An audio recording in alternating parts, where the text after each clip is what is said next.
जय Shri Krishna. Radhe Radhe. Channel little Kanha में आपका स्वागत है। कृष्ण कन्हैया को कहते हैं लड्डू गोपाल। कैसे पड़ा ये नाम, इसके पीछे ये है कहानी। ये कहानी जुड़ी है भक्त कुंभन दास से। उन्होंने पहली बार कहा भगवान को लड्डू गोपाल। आगरा ब्रज भूमि में बहुत समय पहले श्री कृष्ण के परम भक्त रहते थे कुंभन दास जी। उनका एक पुत्र था रघुनंदन। कुंभन दास जी के पास बांसुरी बजाते हुए श्री कृष्ण जी का एक विग्रह था। वे हर समय प्रभु भक्ति में लीन रहते और पूरे नियम से श्री कृष्ण की सेवा करते। वे उन्हें छोड़कर कहीं नहीं जाते थे जिससे उनकी सेवा में कोई विघ्न न हो। एक दिन वृंदावन से उनके लिए भागवत कथा करने का न्योता आया। पहले तो उन्होंने मना कर दिया, परंतु लोगों के जोर देने पर वे जाने के लिए तैयार हो गए कि भगवान की सेवा की तैयारी करके वे कथा करके रोज वापस लौट आया करेंगे।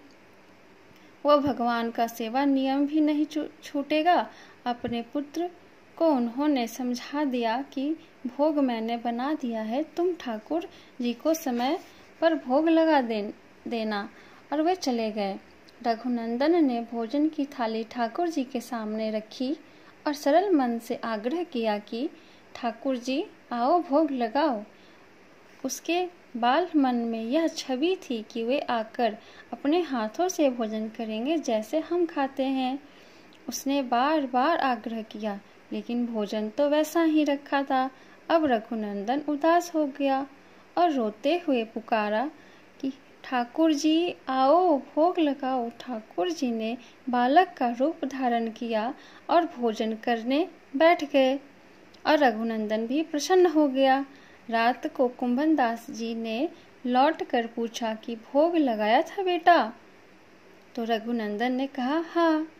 उन्होंने प्रसाद मांगा तो पुत्र ने कहा कि ठाकुर जी ने सारा भोजन खा लिया। उन्होंने सोचा बच्चे को भूख लगी होगी तो उसने खुद ही खा लिया होगा।